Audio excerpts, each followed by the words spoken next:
আসসালামু আলাইকুম। নবম এবং দশম শ্রেণীর সুপ্রিয় শিক্ষার্থীরা, তোমরা সবাই কেমন আছো? আশা করি সবাই খুব ভালো আছো এবং সুস্থ আছো। আজ আমি তোমাদের সাথে আছি ফারজান আক্তার মুন্নি। গত ক্লাসে আমরা শেষ করেছি পরিচ্ছেদ ৯ শব্দ ও পদের গঠন। আজকে আমরা পড়ব পরিচ্ছেদ ১০। তোমরা নিশ্চয়ই স্ক্রিনে দেখতে পাচ্ছ যে আজকে আমাদের আলোচ্য বিষয় কী হতে যাচ্ছে। আজকে আমাদের আলোচ্য বিষয় উপসর্গ দিয়ে শব্দ গঠন। উপসর্গ দিয়ে শব্দ গঠন। আচ্ছা, এই উপসর্গ জিনিসটা কি সেটা কি আমরা জানি? আমরা কতজন জানি? ঠিক আছে, এই উপসর্গ নিয়ে আজকে আমরা বিস্তারিতভাবে আলোচনা করব। যদিও এখনকার বইতে পরিচ্ছেদ অনেক ছোট করে ফেলেছে, আগে অধ্যায় ভিত্তিক ছিল তো অনেক বিশাল বিস্তারিত আলোচনা ছিল। তো তোমাদের জন্য যতটুকু দরকার মনে করেছে, তো তোমাদের জন্য ততটুকুই দেওয়া আছে। ঠিক আছে, আমরা প্রথমে একটু জেনে নিব যে উপসর্গ কি। উপসর্গ হচ্ছে অর্থহীন শব্দাংশ, মানে অর্থহীন শব্দাংশ, যেই শব্দগুলোর কোনো অর্থ নেই, যেগুলো স্বাধীনভাবে একা একা বসে কোনো ধরনের কোনো অর্থ প্রকাশ করতে পারে না এবং অন্য শব্দের শুরুতে বসে নতুন একটা অর্থ তৈরি করতে সক্ষম, তাদেরকে আমরা বলবো উপসর্গ। তাহলে উপসর্গ কি? এই যে দেখো, আমাদের শুরুর লাইনটাই কিন্তু দেওয়া আছে, যেসব অর্থহীন শব্দাংশ অন্য শব্দের শুরুতে বসে নতুন শব্দ গঠন করে সেগুলোকে উপসর্গ বলে। দেখো, অজানা, অভিযোগ, বেতার প্রভৃতি শব্দের অ, অভি, বে হলো উপসর্গ। এখন এগুলোকে যদি আমরা একটু ভেঙে ভেঙে বলি, দেখো, প্রথমে শব্দটা ছিল জানা। প্রথমে শব্দটা কি ছিল? জানা। তো জানা মানে কি? কোনো একটা বিষয় জানা, মানে কোনো একটা বিষয় আমি জানি। এখন আমি যদি শুধুমাত্র সামনে যদি একটা সরয় দিয়ে রাখি এবং এই যে জানা কথাটা সেটা যদি না থাকে, শুধুমাত্র যদি এটা থাকে, এটা কি কোনো ধরনের কোনো অর্থ প্রকাশ করবে? করবে না।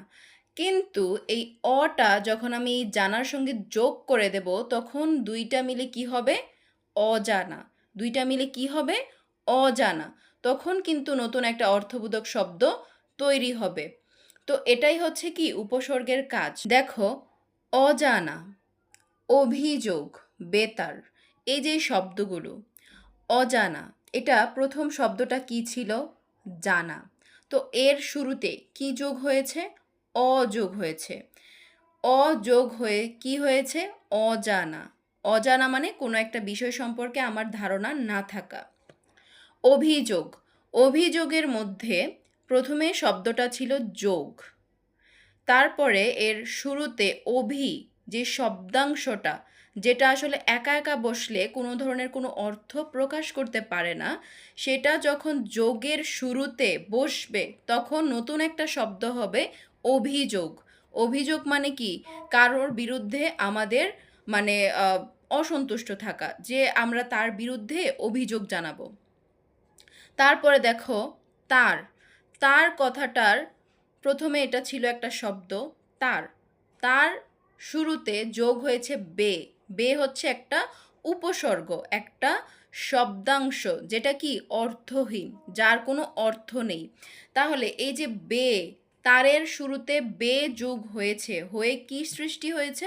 নতুন একটা শব্দ বেতার তৈরি হয়েছে। তাহলে আমরা বুঝলাম কি? উপসর্গ একটা শব্দের শুরুতে বসে নতুন একটা শব্দ প্রকাশ করতে কি সক্ষম। তাহলে উপসর্গের কাজ কি? নতুন অর্থবোধক শব্দ তৈরি করা। কিন্তু উপসর্গ যখন একা একা বসবে তখন কিন্তু তার অর্থ প্রকাশের কোনো ক্ষমতা থাকবে না। তাহলে এই জন্যই বলা হচ্ছে অর্থহীন শব্দাংশ। ঠিক আছে, এই অংশটা আমরা দেখলাম। এখন দেখো, অনেক সময়ে শব্দের শুরুতে একসঙ্গে একাধিক উপসর্গ বসতে পারে। অনেক সময় শব্দের শুরুতে একসঙ্গে একাধিক উপসর্গ বসতে পারে, মানে একের অধিক বসতে পারে। সম্প্রদান শব্দে দান এর আগে, সম্প্রদান শব্দে দান এর আগে সম যুগ প্র, এই দুটি উপসর্গ যোগ হয়েছে। দেখো এই যে সম্প্রদান, এটার মূল শব্দটা কি ছিল? মূল শব্দটা ছিল দান। মূল শব্দটা ছিল দান। তাহলে সম প্র দান। দেখো এই যে সম, স, এই যে সম। এখন তোমরা বলো এই যে হস চিহ্ন দেওয়ার মানে কি বলো তো? সম মানে কি আমরা জানি, যেটা নিচে হস চিহ্ন থাকবে সেটা হচ্ছে হাফ উচ্চারণ হবে, এটা পুরোপুরি উচ্চারিত হবে না। তাহলে আমরা কি বলেছি? সম না, আমরা বলেছি সম, তারপরে হচ্ছে এই যে প্র, সম প্র। তাহলে এই যে সম যুগ প্র যুগ দান, তাহলে মিলে কি হয়েছে? সম্প্রদান। তাহলে এই যে দান কথাটার শুরুতে কয়টা উপসর্গ বসেছে? দুইটা, একটা হচ্ছে সম, একটা হচ্ছে প্র। তাহলে এই জন্যই বলেছে যে অনেক সময় শব্দের শুরুতে একাধিক উপসর্গ বসতে পারে। একইভাবে বিনির্মাণ শব্দে মান এর আগে বসেছে বি এবং নির উপসর্গ, এবং নির উপসর্গ। বিনির্মাণ, বি নির মান। তাহলে মূল শব্দটা ছিল মান। মূল শব্দটা কি ছিল? মান। তাহলে মান এর আগে কি বসেছে? একটা বসেছে বি উপসর্গ এবং আরেকটা বসেছে নির উপসর্গ। আরেকটা কি? নির উপসর্গ। তাহলে আমরা এটা বুঝলাম? ঠিক আছে। উপসর্গের নিজের অর্থ নেই। উপসর্গের নিজের কোনো অর্থ নেই, কিন্তু নতুন নতুন অর্থবোধক শব্দ তৈরিতে উপসর্গ গুরুত্বপূর্ণ ভূমিকা রাখে। উপসর্গের নিজের কোনো অর্থ নেই, এটা আমরা পড়েছি যে এটা হচ্ছে একটা অর্থহীন শব্দাংশ, কিন্তু নতুন নতুন অর্থবোধক শব্দ তৈরিতে উপসর্গ গুরুত্বপূর্ণ ভূমিকা রাখে। এজন্য বলা হয় যে উপসর্গের অর্থ নেই, কিন্তু অর্থের দোতনা তৈরি করার ক্ষমতা আছে। উপসর্গের অর্থ নেই কিন্তু অর্থের দোতনা তৈরি করার ক্ষমতা আছে। এই যে লাইনটা, এটা এত বেশি গুরুত্বপূর্ণ যে এটা তোমাদের এখন লাগবে, মানে এখন তো তোমরা জাস্ট পড়ে যাচ্ছ এমসিকিউর জন্য, তোমরা যখন ইন্টারে উঠবে তখনও এটা তোমরা পড়তে হবে। আর যখন অ্যাডমিশনে যাবে ভর্তি পরীক্ষা দিতে, তখন তোমাদের এরকম থাকবে যে ক বা খ নাম্বারের প্রশ্নে এটাকে ব্যাখ্যা করতে বলা হবে। তার মানে কি? এটা আমাদের জন্য কি অনেক গুরুত্বপূর্ণ, বা চাকরির পরীক্ষাতেও এটা আমাদের আসতে পারে। সো এটা আমাদের জন্য কি লাইফ টাইম একটা ইম্পর্ট্যান্ট একটা কোয়েশ্চেন।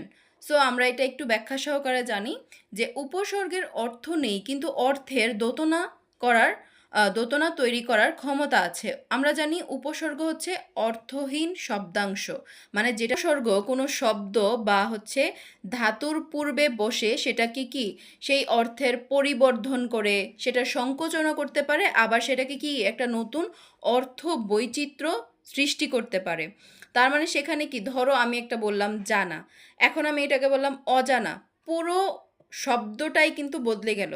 জানা মানে কি, কোনো আমি একটা অর্থ জানি, কিন্তু আমি যখন সামনে একটা উপসর্গ যোগ করে দিব, তার মানে কি? তার মানে হচ্ছে আমি এটা জানি না। তাহলে এটা কি দুইটা বিপরীত, একটা হচ্ছে জানা, আরেকটা হচ্ছে অজানা। তাহলে কি দুইটা বিপরীত অর্থ প্রকাশ করছে। তাহলে আমরা নিশ্চয়ই বুঝতে পারছি যে উপসর্গ নিজে অর্থ প্রকাশ করার ক্ষমতা না থাকলেও সে যখন অন্য একটা শব্দমূলের পূর্বে বসবে তখন সে সেই অর্থের মধ্যে, সেই শব্দের মধ্যে অনেক বৈচিত্র্য নিয়ে আসতে পারে। আমরা এতক্ষণ আলোচনা করলাম যে উপসর্গের অর্থ নেই কিন্তু অর্থের দোতনা তৈরি করার ক্ষমতা আছে। নিশ্চয়ই আমরা এটা খুব ভালো মতো করে বুঝতে পেরেছি। তারপরেও যদি প্রশ্ন থাকে আমাকে অবশ্যই কমেন্ট বক্সে জানাবে, ঠিক আছে? আচ্ছা, দেখো, বাংলা ভাষায় অর্ধ শতাধিক উপসর্গ রয়েছে।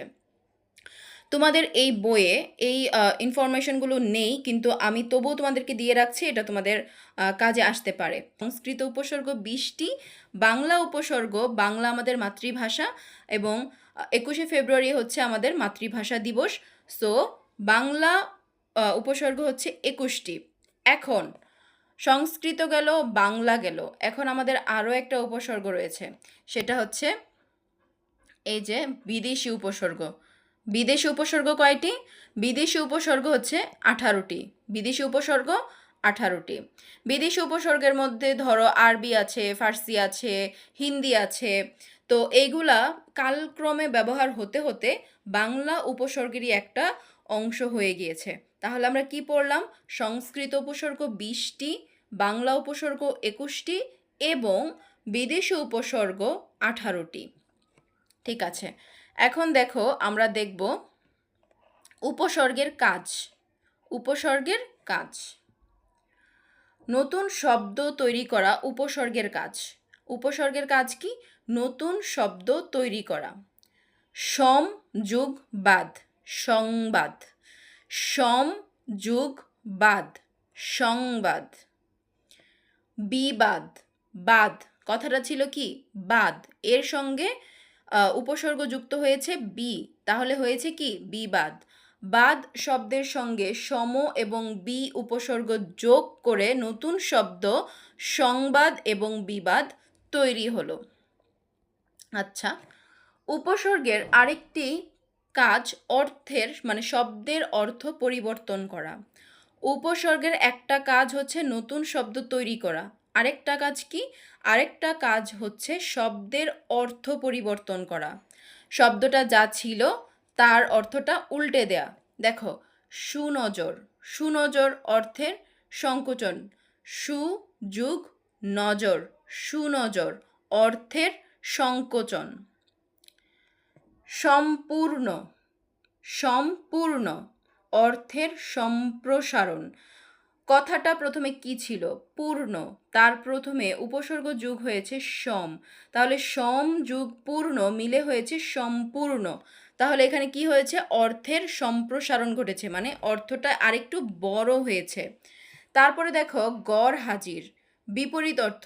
আমরা জানি কি হাজির মানে উপস্থিত থাকা, আর গড় উপসর্গ যুক্ত হয়ে হয়েছে গড় হাজির। তাহলে গড় হাজির মানে কি? অনুপস্থিত থাকা। হাজির উপস্থিত থাকা, গড় হাজির অনুপস্থিত থাকা। তাহলে এই দুইটা কি? বিপরীত অর্থ প্রকাশ করছে। তাহলে আমরা জানলাম নতুন শব্দ তৈরি করা উপসর্গের কাজ, আর আরেকটা কাজ হচ্ছে শব্দের অর্থ পরিবর্তন করে দেওয়া। নিচে কয়েকটি সুপরিচিত উপসর্গের অর্থ দোতনা, সাধিত শব্দ এবং বিশ্লেষণ দেখানো হলো। ঠিক আছে, অ উপসর্গ, অকাজ, অবোধ, এটা শব্দ গঠন। প্রথম যে শব্দটা সেটা ছিল হচ্ছে কাজ এবং বোধ, তো এর প্রথমে যুক্ত হয়েছে অ, কাজ, অবোধ। সাধিত শব্দ, সাধিত শব্দ মানে কি? নতুন একটা শব্দ গঠন হওয়া।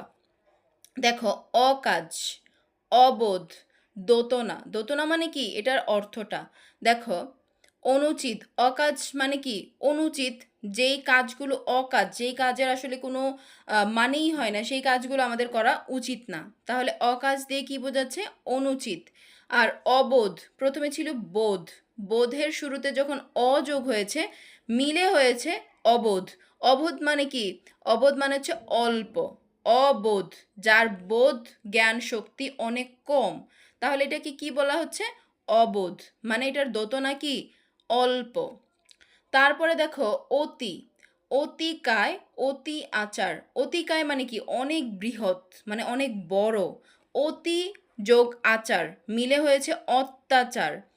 অত্যাচার, আচার ছিল একটা, কিন্তু এটার সামনে যখন অতি উপসর্গ যোগ হয়েছে মিলে হয়েছে অত্যাচার, মানে কারোর উপর শারীরিক বা মানসিকভাবে নির্যাতন করা। তাহলে কি? এটা অতিরিক্ত প্রকাশ করছে, অতিরিক্ত। অধি, অধিকার, অধিবাসী। অধিকার, অধিকার অর্থ কর্তৃত্ব, মানে কারোর উপর তোমার একটা কর্তৃত্ব তুমি দেখাতে পারো, মানে তার উপর তুমি একটা অধিকার খাটাতে পারো। তাহলে কি? কর্তৃত্ব দেখানো, মানে তার উপর তোমার একটা দায়িত্ব আছে বা তার উপর তোমার অধিকার আছে, তুমি এটা দেখাতে পারো। তাহলে এটা কি? কর্তৃত্ব প্রকাশ করছে। আর এই যে অধিবাসী, অধিবাসী মানে কি? মধ্য, অধিবাসী মানে মধ্য। ঠিক আছে। অনা, অনাবৃষ্টি, অনাসৃষ্টি। অনাবৃষ্টি মানে কি? অভাব, যে বৃষ্টি হচ্ছে না। আর অনাসৃষ্টি, আমরা বলি না কি অনাসৃষ্টি কাণ্ড? অনাসৃষ্টি কাণ্ড মানে হচ্ছে বাজে কাজে লিপ্ত হয়ে যাওয়া, মানে কাজটা খারাপ অর্থ প্রকাশ করে। তাহলে এটা কি? অনাবৃষ্টি অভাব এবং অনাসৃষ্টি বাজে। অনু, অনুগমন, অনুরূপ। অনুগমন মানে হচ্ছে পেছনে। অনুগমন মানে হচ্ছে আমাদের পেছনে। আর অনুরূপ হচ্ছে কি? তুলনা করা। অনুরূপ আমরা বলি না যে এই কাজটা এই কাজের অনুরূপ, বা হচ্ছে তোমার চেহারাটা আমার বোনের অনুরূপ, মানে কি তোমার চেহারার সাথে আমার বোনের চেহারার অনেকটাই মিল আছে। তাহলে কি তুলনা করা তার চেহারার সাথে, ধরো আমার বোনের চেহারার সাথে তোমার চেহারার একটা মিল করা, তাহলে কি অনুরূপ। এটার মানে তুল্য, মানে তুলনা করা। আর অনুগমন মানে কি পেছনে। অপ, অপকর্ম, অপসংস্কৃতি। অপকর্ম মানে কি মন্দ কাজ। অপসংস্কৃতি মানে কি বিকৃত মন মানসিকতা, যেটা যেই সংস্কৃতিকে ফলো করলে আমাদের মনে হয় যে এটা কি একটা বিকৃত মন মানসিকতাকে প্রমোট করছে। তাহলে অপসংস্কৃতি মানে কি যেই সংস্কৃতিটাকে আসলে আমরা গ্রহণ করতে পারি না বা ভালো চোখে দেখতে পারি না, এটা একটা বিকৃত মন মানসিকতাকে প্রকাশ করে থাকে। তাহলে এটা কি অপসংস্কৃতি। তাহলে এই অংশটা আমরা দেখলাম। এখন আমরা এর পরের অংশটা দেখব।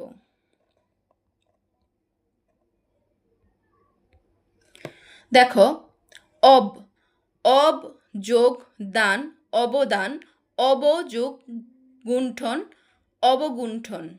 ঠিক আছে? অবদান মানে হচ্ছে বিশেষ, অবদান বিশেষ। গুণ্ঠন, অবগুণ্ঠন মানে হচ্ছে অল্প, একদম অল্প জিনিস বোঝাচ্ছে। তারপরে দেখো অভি, অভি যোগ ই মানে বর্গীয় জ আর হচ্ছে ইয় সংযুক্ত, বর্গীয় জ ইয় সংযুক্ত।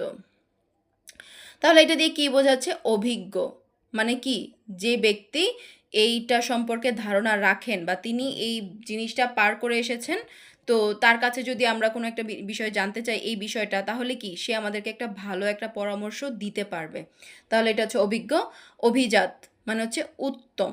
অভিজাত আমরা বলি না অভিজাত শ্রেণী, মানে হচ্ছে উত্তম মানে ভালো কিছু। আ, আ যোগ রক্ত আরক্ত, ঈষৎ। আ যোগ খাম্বা আখাম্বা, সদৃশ, যেটার সাথে কি মিল আছে, সাদৃশ্য আছে। উৎ, উৎক্ষেপণ, ঊর্ধ্বে একদম উপরে উঠে যাওয়া। উদ্বাস্তু মানে হচ্ছে উৎ যোগ বাস্তু, এটা হয়ে যাচ্ছে উদ্বাস্তু। এটার মানে কি পরিত্যক্ত, আসলে যেটা আর এখন ব্যবহার হচ্ছে না। উপ, উপযোগ কুল, উপকূল মানে কি নিকটে। আর উপযোগ ভোগ, উপভোগ মানে হচ্ছে সম্যক, উপভোগ করা, কোনো একটা জিনিস উপভোগ করা মানে এনজয় করা। তারপরে দেখো কদ, কদ যোগ বেল, কদ বেল মানে হচ্ছে গৌণ। কদ যোগ বেল, কদ বেল গৌণ। তারপরে হচ্ছে কু, কুকাজ, কুকাজ মানে কি মন্দ কাজ, নিন্দনীয় কাজ, যেটাকে আমরা আসলে কেউ পছন্দ করি না। গড় হাজির বিপরীত, গড় ঠিকানা, গড় ঠিকানা মানে কি ভিন্ন একটা জিনিস বোঝাচ্ছে। দর দালান মধ্যস্থ, তারপর হচ্ছে দর কাঁচা সামান্য। দু বা দূর দুষ, এর মানে হচ্ছে মন্দ। দুর্মূল্য, দেখো এই যে দুর্মূল্য মানে হচ্ছে কি অধিক। দুর্মূল্য মানে অধিক মানে অনেক বেশি। দুর্মূল্য মানে কি অধিক মানে অনেক বেশি। তারপরে দেখো দুর্দিন মানে হচ্ছে কি মন্দ। দুর্দিন, দুর্দিনে কেউ পাশে থাকে না, আমরা প্রায়ই বলে থাকি যে দুর্দিনে কেউ পাশে থাকে না, তাহলে কি মন্দ বা আমার খারাপ সময়ে আসলে আমার কেউ পাশে থাকে না বা আমরা কাউকে পাশে পাই না। তাহলে এটা হচ্ছে এটা বোঝাচ্ছে। তারপরে দেখো না উপসর্গ, নালায়েক, আমরা এটা প্রায় শুনে থাকি যে নালায়েক। নালায়েক মানে কি অযোগ্য, মানে হচ্ছে তার এখন ওই রকম বয়স হয়নি, সে মানে আসলে লায়েক হয়ে যায়নি, মানে অনেক কিছু বোঝে বা তার পূর্ণ যে বয়সটা সেটা এখনো হয়নি, সে এখনো অপূর্ণ আছে। এই যে নালায়েক। তারপর নাহক, নেতি।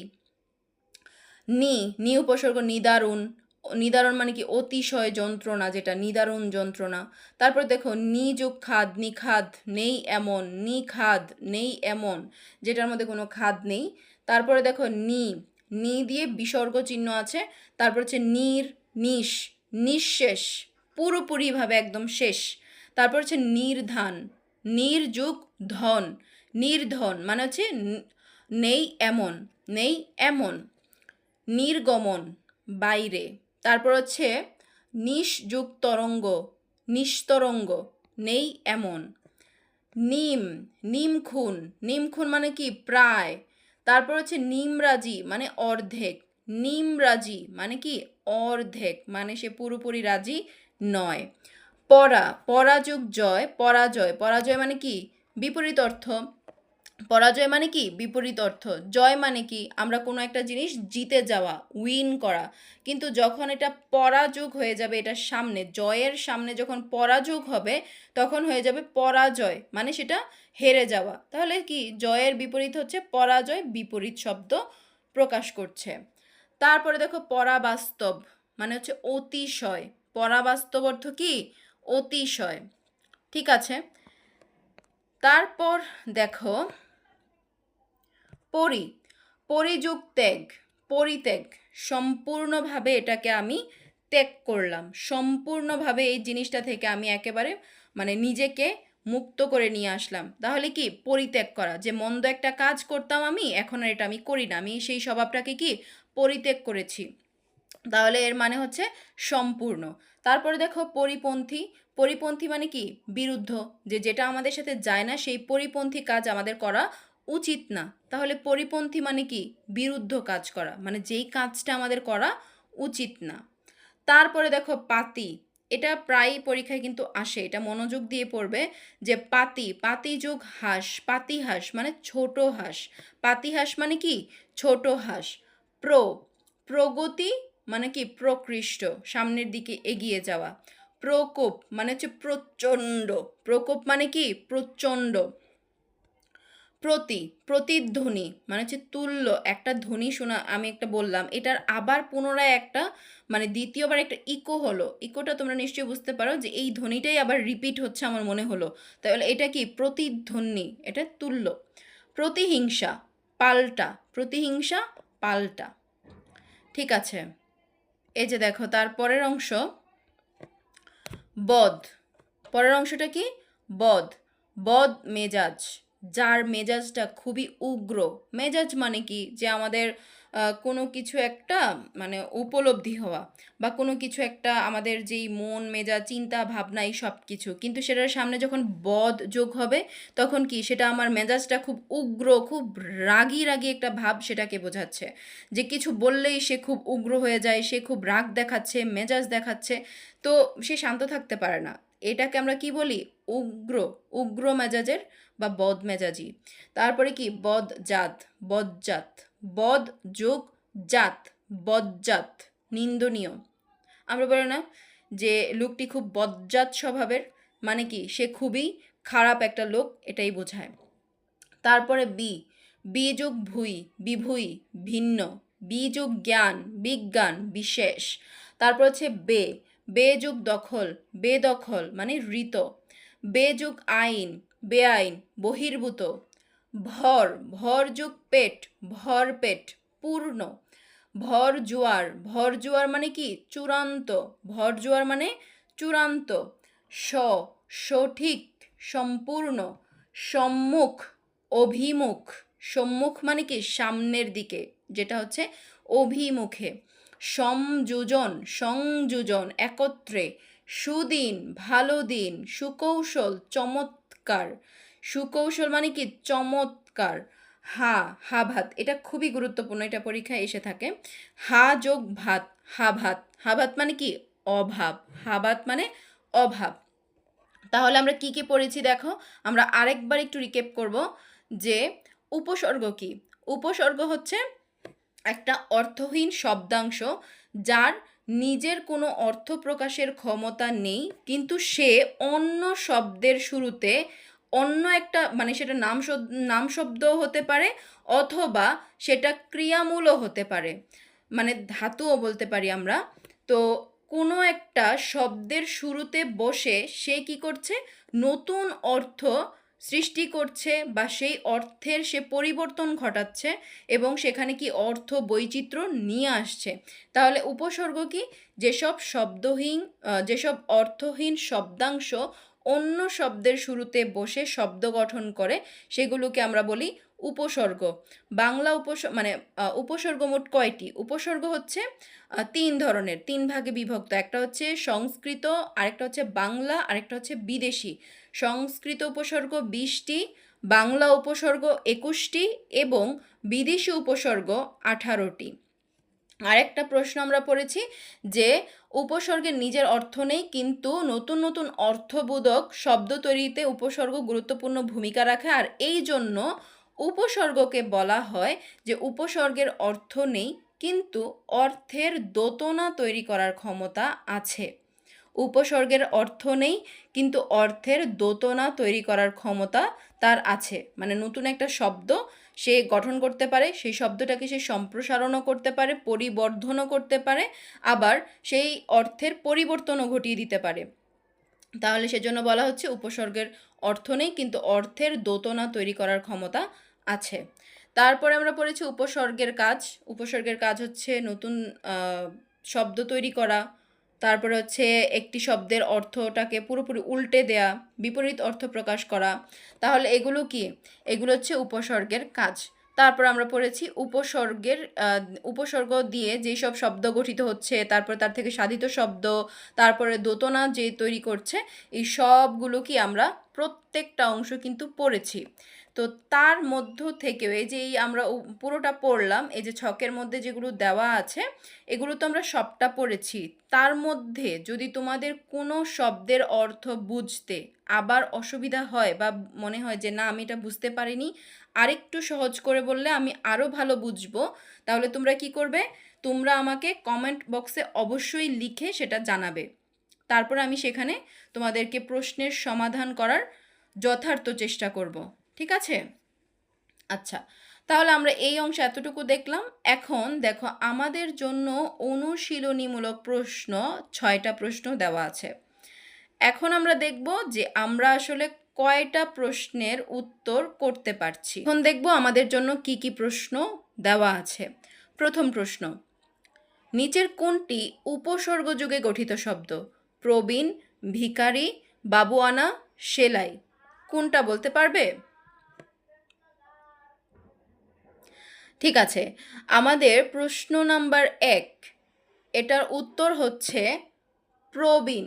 কারণ আমরা জানি এটি একটি উপসর্গ। এটি হচ্ছে উপসর্গ। মূল শব্দটা ছিল হচ্ছে বিন। বিনের প্রথমে যোগ হয়েছে উপসর্গ। তাহলে গেল প্রশ্ন 1। এখন হচ্ছে প্রশ্ন নাম্বার 2, নিচের কোন শব্দে অপূর্ণ অর্থে না উপসর্গ ব্যবহার হয়েছে? বলো তো কোনটি হবে? নাহক, নাজুক, নালায়েক নাকি হচ্ছে নাদাবি? তাহলে আমরা না উপসর্গে যখন দেখেছি অপূর্ণ অর্থে, তাহলে তখন কিন্তু আমরা পড়েছি যে অপশন গ, নালায়েক।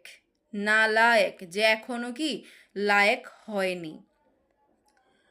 ঈষৎ অর্থ প্রকাশ করছে কোন উপসর্গযুক্ত শব্দটি? আখাম্বা, উপকূল, অনভিজ্ঞ, আরক্ত। আমরা জানি ঈষৎ শব্দের অর্থ হচ্ছে হালকা, মানে একদম সামান্য। তাহলে আরক্ত, এই যে এই কথাটার অর্থ কি বলতো? এই কথাটার মানে হচ্ছে হালকা লাল বর্ণ ধারণ করা। তাহলে ঈষৎ এইটার সাথে কোনটা যাচ্ছে? আরক্ত।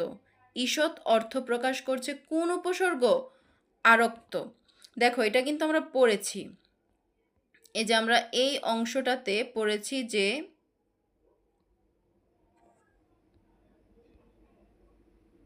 এই যে দেখো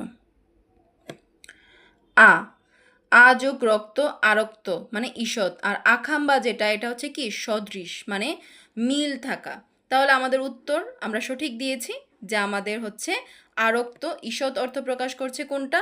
আ যোগ রক্ত, আরক্ত। ঠিক আছে, এখন আমরা দেখব হচ্ছে প্রশ্ন নাম্বার 5।